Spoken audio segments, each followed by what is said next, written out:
It's a nation that's full of contradictions. It's a global superpower that really does shape world events, but at the same time, it's constantly reinventing itself. So today, we're going to go beyond the headlines and really dissect the anatomy of America. When you think of America, what's the first thing that pops into your head? Is it that towering figure of the Statue of Liberty? Maybe the incredible ambition of NASA reaching for the stars? Or is it the dazzling glamour of Hollywood? Look, these are all powerful symbols for sure, but they really only scratch the surface of a much more complex reality. To really get it, we need to look a whole lot deeper. So here's how we're going to break it all down. First, we'll dive into what exactly makes the U.S. such a global force. Then we'll map out its huge and varied landscape. After that, we'll trace its pretty turbulent history, explore the very soul of its identity, take a tour of its unforgettable landmarks, and then finally, we'll try to put it all into perspective. All right, first up, let's unpack what makes the United States such a dominant force on the global stage. I mean, the term superpower gets thrown around a lot, right? But what does it actually mean in this context? Well, a modern superpower really rests on three core pillars. First, you've got to have a powerhouse economy that drives global markets. Second, a military with just unparalleled strength and reach. And third, you need to play a pivotal diplomatic role in key international organizations, from the United Nations to NATO. It's this really potent combination that gives the U.S. its immense global leverage. And this influence, it goes way beyond just politics and military might.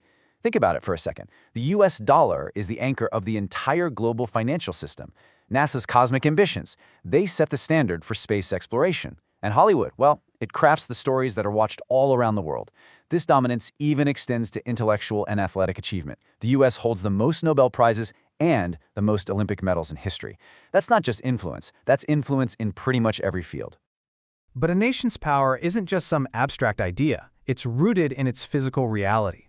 So to understand America, we first have to get our heads around the sheer scale of its land.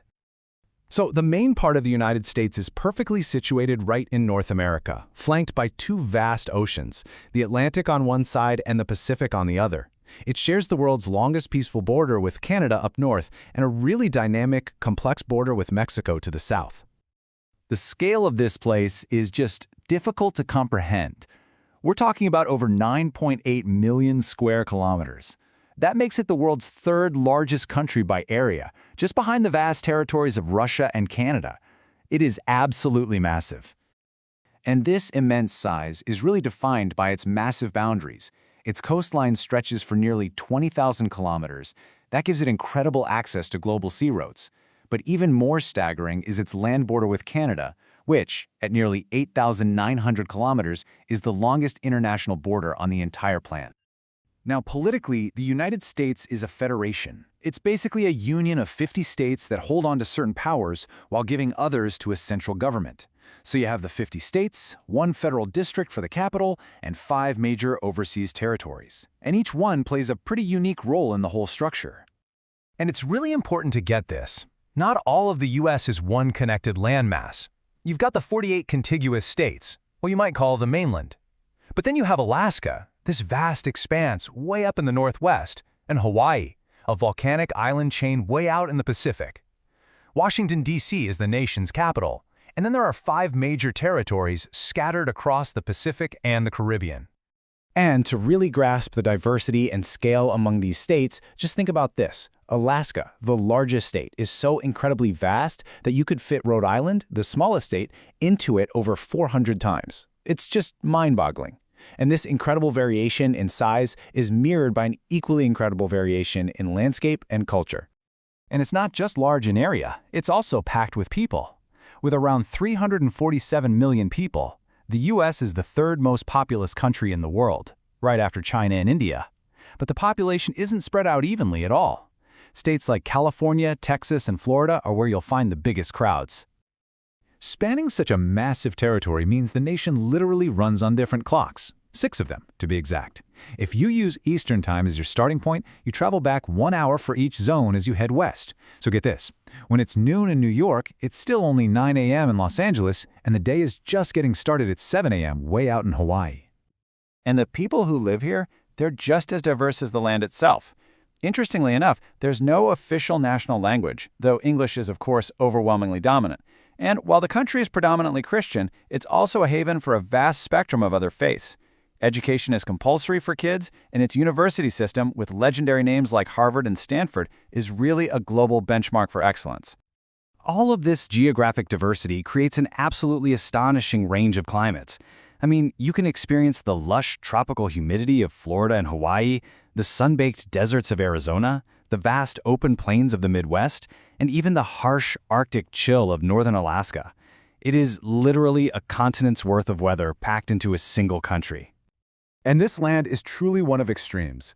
The highest point in all of North America is Denali in Alaska, soaring over 20,000 feet above sea level. Then, in stark contrast, you have Badwater Basin in California's Death Valley, which is the lowest point, sitting 282 feet below sea level. The country is also defined by its mighty waterways. These are the very arteries that have fueled its growth. The Missouri is its longest river. The legendary Mississippi basically acts as a continental divide between east and west, and it's a critical highway for commerce. The powerful Colorado River is the artist that carved the Grand Canyon. And we absolutely cannot forget the Great Lakes, a colossal inland sea that holds the largest group of freshwater lakes on the entire planet. So this vast, resource-rich land became the stage for a really dramatic and often turbulent history. Now we're going to journey through time to see how this nation was forged, from its colonial beginnings all the way to its modern-day status. American history is really a saga of rapid, revolutionary change. It kicked off with European colonization after 1492, but its defining moment came on July 4, 1776, when 13 colonies declared their independence from Great Britain. The Constitution came next, a radical experiment in self-government. The 19th century was all about relentless westward expansion, but it was also a time of deep division, which led to a brutal civil war that abolished slavery and redefined the nation. But it was in the 20th century that the U.S. was truly forged into a global superpower. Tempered in the fires of 2 world wars and locked in a decades-long Cold War, it emerged as the dominant economic and military force, a path that leads right to the challenges it's grappling with today. So, with that history as a backdrop, what does it actually mean to be American? Let's explore the symbols, the values, and the cultural cornerstones that come together to form the American identity. Well, the most powerful symbol has to be the flag, the stars and stripes. Every single element is packed with meaning. The 13 stripes, they represent the original 13 colonies that declared independence. The 50 stars in that blue rectangle represent the 50 states of today. Even the colors are symbolic. Red stands for valor and sacrifice, white for purity and innocence, and blue for vigilance, perseverance, and justice. Another incredibly powerful symbol is the Great Seal. At its center, you've got the bald eagle, a symbol of majestic strength and freedom.